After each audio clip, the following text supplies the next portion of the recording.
Pessoal, bom momento para vocês. Aqui estamos nós mais uma vez. Vamos dar continuidade aí ao Test Driven Development, tá? A gente falou na aula anterior aí, né, um pouquinho sobre os conceitos gerais, os princípios, fundamentos. O que é o Test Driven? Test Driven é você criar um caso de... Tem que desenvolver uma classe, tem que desenvolver a classe pessoa. Antes de eu desenvolver, eu vou pensar no teste para validar essa classe, o que eu tenho que verificar nessa classe para ver se a pessoa foi criada da forma correta, e só depois eu vou desenvolver. Depois que eu desenvolvi, eu passo no teste, passo um código básico para passar no teste, opa, foi aprovado? Agora eu vou me preocupar em refatorar, em melhorar meu código. Testo de novo. Não deu problema? Pronto, meu componente está entregue. Se na hora, depois da refatoração, deu problema, eu tenho que voltar e corrigir o que está de errado na minha refatoração. Então, assim, é um procedimento simples. O procedimento normal que a gente faz é codifico, testo, codifico, refatoro, testo. Se deu problema, eu volto no início. Aqui não, o test driven, você já cria o teste no início para você fazer um código melhor ao longo do desenvolvimento, tá bom? Mas na aula de hoje, basicamente, o que a gente vai falar? A gente vai falar sobre os testes de unidades. Eu vou pincelar um pouco sobre refatoração de código, tá? O que são os indícios de que tem problema no seu código e quais são as boas práticas que a gente pode utilizar. Vou pincelar um pouquinho sobre os fake mocks aí, os dublês, e vamos lá. E concluir, né? Gente, teste unidade, a gente já falou um pouco sobre teste lá no início. Lembra que Test Driven utiliza muito o teste unidade e o teste componente. Quando você fala em unidade, quando a gente vai criar, quando a gente trabalha com Test Driven Development, você pensa em criar as menores partes do seu código de forma separada. É como se você criasse classe para tudo que é possível ser representado em classe. É algo assim, pensando na orientação a objeto, é algo mais ou menos nesse sentido, tá? Algo mais ou menos não, é algo nesse sentido. É a menor parte dessa... Se você consegue testar uma função, uma parte, pronto, ela é uma unidade do seu sistema. Eu vou desenvolver uma função, é uma unidade. Eu vou desenvolver uma classe, é uma unidade, tá? Agora, você vai testar um if? Não, aí já é um trecho de código. Unidade tem que ser a menor parte testável do seu sistema, tá? Testes de unidade são basicamente testes de funções simples e resultados constantes, né? São as duas coisas que você verifica. Você vai lá e pede para executar as funcionalidades básicas e verifica se os resultados estão certos. Se você executar um teste de unidade hoje e daqui a 3 meses você executar ele, os resultados têm que ser exatamente os mesmos se as entradas forem as mesmas, tá ok? Então, assim, ó, teste de unidade tem algumas características. Você normalmente, como você está testando um componente pequeno, se você for lá e rodou um teste de unidade que demorou 25 minutos, é porque aquilo ali não é unidade. Você consegue desmembrar aquilo ali em mais algumas coisas. Quando demora muito, é porque provavelmente você ainda não está na menor unidade testável ainda, tá? Então, tem que ser rápido, tem que ser independente. Independência que eu coloco um asterisco, que essa independência é relativa, tá? Mas basicamente sim. Eu falei de testar a classe pessoa. Imagina que nesse mesmo sistema tem uma outra classe que é a classe carro, é um aluguel de veículo. Tem pessoa e veículo. Você depende de testar, para testar a classe pessoa, você depende da classe carro estar pronta? Não. Então, assim, a gente tem a questão da independência, aqui a gente pode associar com aquele conceito do first, tá? Os dados têm que ser extremamente simples. O que é isso aqui? Se você vai precisar de realizar um teste, e você vai precisar de dar como entrada desse teste 18 parâmetros, tem alguma coisa errada. Processamento de teste tem que ser pequeno, se é uma pequena unidade do seu sistema, né? Não precisa de configuração complexa. O que a gente pode pensar de configuração complexa aqui? Sabe aqueles testes que você tem que fazer, que de vez em quando você tem que ir lá e alterar uma variável de ambiente do sistema, você tem que ir lá e alterar algum arquivo de configurações. Não, teste unidade não tem essa complicação toda. Teste unidade é algo que você faz muito simples, é algo fácil, é algo pequeno, é algo específico, tá?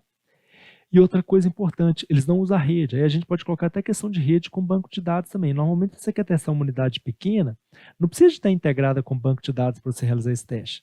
Do mesmo jeito, se você quer testar uma função que na operação normal ela vai fazer uso com a rede, você pode usar só uma simulação de dados. Você não precisa ter integração com a rede. Se você necessariamente está precisando de integrar com a rede para fazer seu teste, é porque aquilo ali não é uma unidade. Você ainda não conseguiu chegar no menor componente do seu sistema. Pessoal, de forma básica, bem direta, como que a gente faz para a gente criar os nossos testes de unidade? Uma forma simples, tá, que você pode fazer é, eu vou desenvolver um código aqui.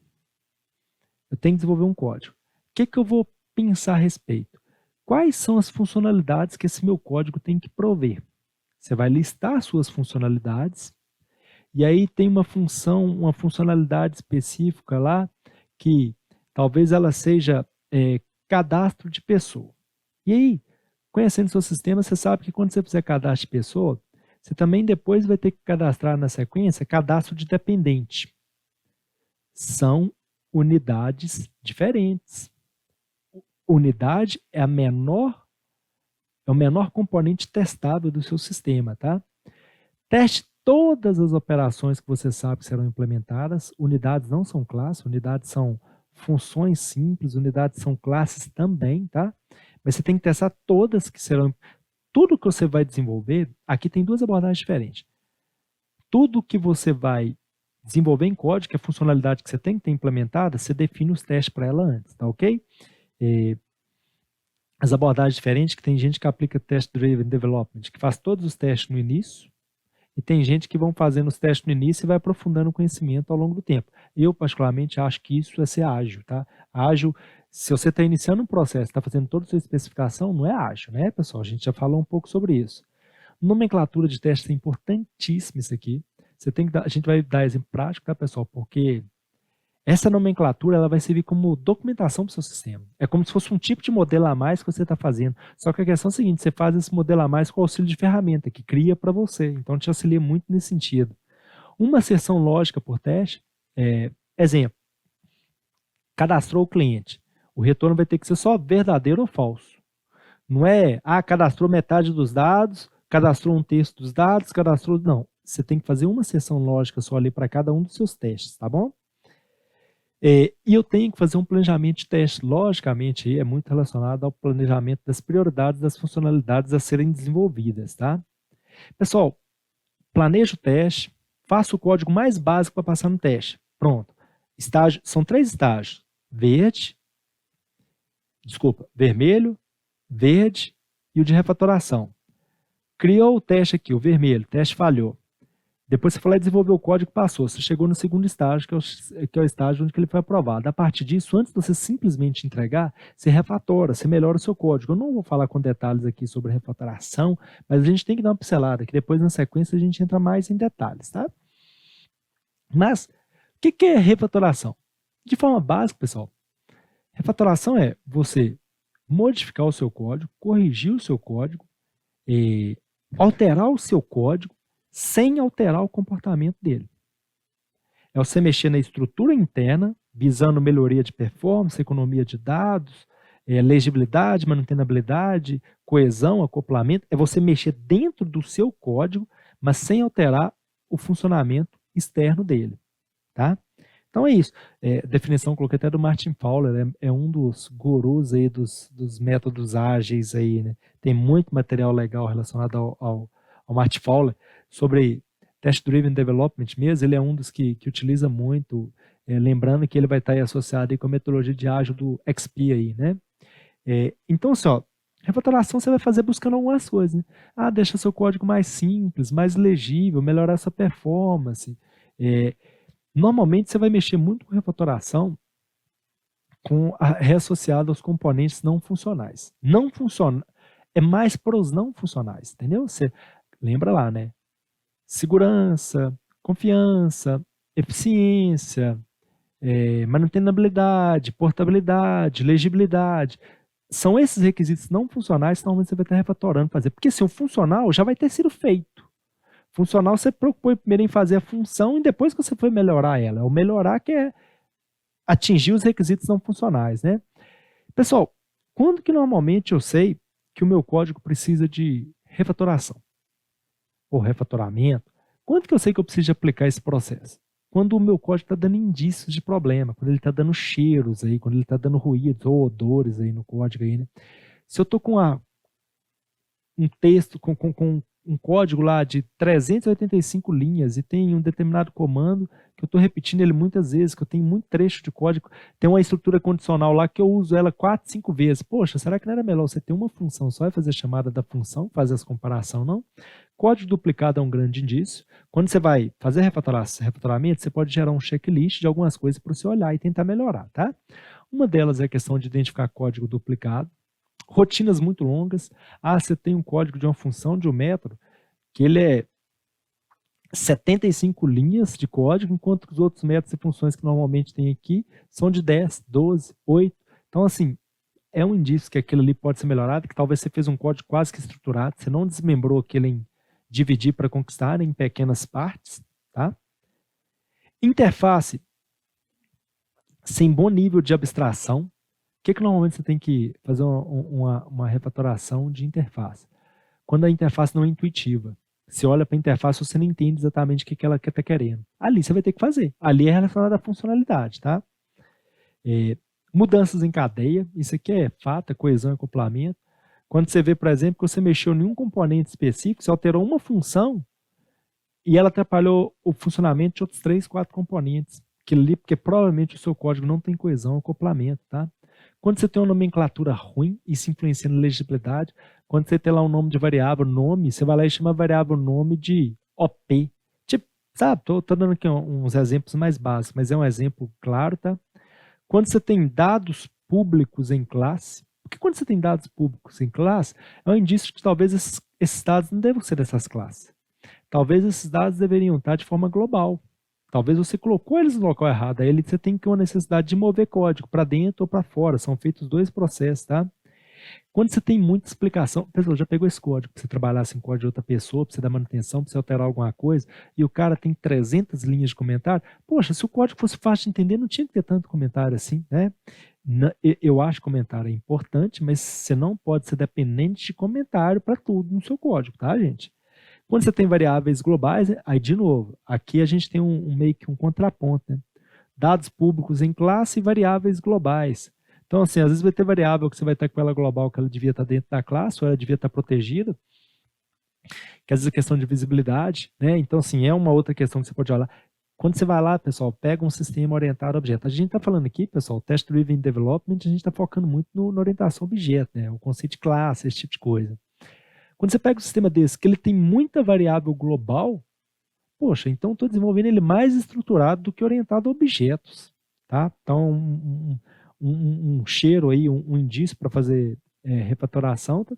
E aí, pessoal, a gente tem diversos métodos para fazer refatoração, ou refatoramento de código. Eu não vou entrar em detalhes agora, porque depois a gente vai ver isso de forma prática em um outro conteúdo específico de refatoração, tá? Pessoal, você lembra que eu falei assim, olha, gente, às vezes tem que testar um componente. Mas para fazer o teste desse componente, infelizmente eu dependo aqui de uma interação com outro componente. Isso não é regra, isso é exceção, mas acontece. E esse outro componente não está desenvolvido ainda. O que você pode fazer? Você vai lá no seu código e desenvolve um fake muck. Aí as ferramentas ajudam a gente nisso. É como se você simulasse essa interação. Como se existisse um objeto ali, vai ter tipos de objeto, né? Mas como se existisse um objeto fictício. Tipo assim, eu vou dar essa aula aqui para vocês, mas como eu ainda não tive a oportunidade de vir gravar a aula, antes de eu vir gravar a aula, lá no meu quarto, na minha casa, outro dia, eu fui lá e falei pro espelho para ver se estava legal, tá? Fake mock basicamente é isso, é uma simulação, é um dublê, né? A gente tem diversos tipos de dublê, mas assim, os dois que a gente utiliza mais em Test Driven e Development aí é o mock, né? E o stub. Quando você tem um mock, normalmente uma cópia, um dublê, mas ele é muito aproximado do real.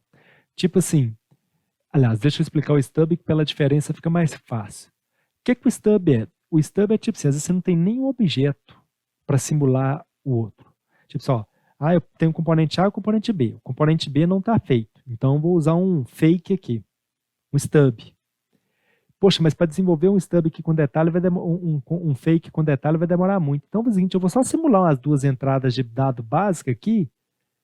É algo fixo, é algo que não é dinâmico, mas é algo que eu consigo testar um caso básico. Assim, o stub ele é mais limitado nesse sentido. O mock não. O mock vai ter algum tipo de comportamento implementado, tá? Então, é um pouco mais complexo aí, né? E ajuda muita gente nesse sentido. Porque imagina você ter que esperar terminar um outro componente para fazer o teste. Às vezes, normalmente, teste se define de forma independente, mas exceções você tem que tratar. Uma das formas de você tratar essas exceções em relação à independência é com o uso de dublês, mocks aí, fake mocks, tá?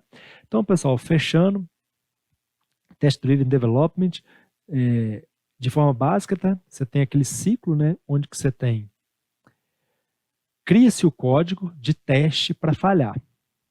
depois que você criou um código de teste para falhar legal, tenta executar um código básico que passa nesse teste. Mais básico possível, mandei um código mais simples possível só para passar no teste. Esse código passou no teste, ok, agora você refatora ele, você muda o comportamento interno para tentar melhorar ele. E depois executa o teste de novo. Função básica do TDD e Test Driven Development é isso. Só que você faz isso com todas as pequenas unidades do seu sistema. Tá? Então, fazer o teste antes de codificar me ajuda a ter certeza sobre qual que é o comportamento esperado sobre aquele objeto. Então, me dá mais conhecimento sobre o domínio de negócio. Tá? Então, o Test Driven Development aí, basicamente usa o conceito de dividir para conquistar, né? Java, orientação a objetos. Baby Steps, você tem que desmembrar o seu problema em muito pequenininho. O que é o Baby Step? É o mais simples possível. A sua unidade, o seu componente que você vai testar, ele tem que fazer a menor coisa possível para um teste simples poder validar ou não aquele elemento, tá ok? Facilidade de correção, porque como é um código muito simples, muito pequeno, se tiver que corrigir, é coisa pequena para você corrigir também. Melhoria da qualidade, porque normalmente você não vai ter problemas relacionados a componentes, os seus problemas vão ser relacionados mais à questão de integração de sistema, tá? Mas você já corta grande parte, você resolve antes os problemas, lembra da regra do 10 por 1, tá? É importante a gente entender o code smell, que basicamente são os ruídos que podem deixar claro que o seu código não está legal, que você vai precisar de refatorar ele, tá? E a refatoração. E é isso, gente. Na próxima aula a gente vai entrar um pouquinho mais de detalhe de refatoração e aqui está TDD, mas na realidade na próxima aula a gente vai falar sobre BDD, tá? É uma outra abordagem, o Behavior Driven Development, ok? É tudo e até lá, pessoal.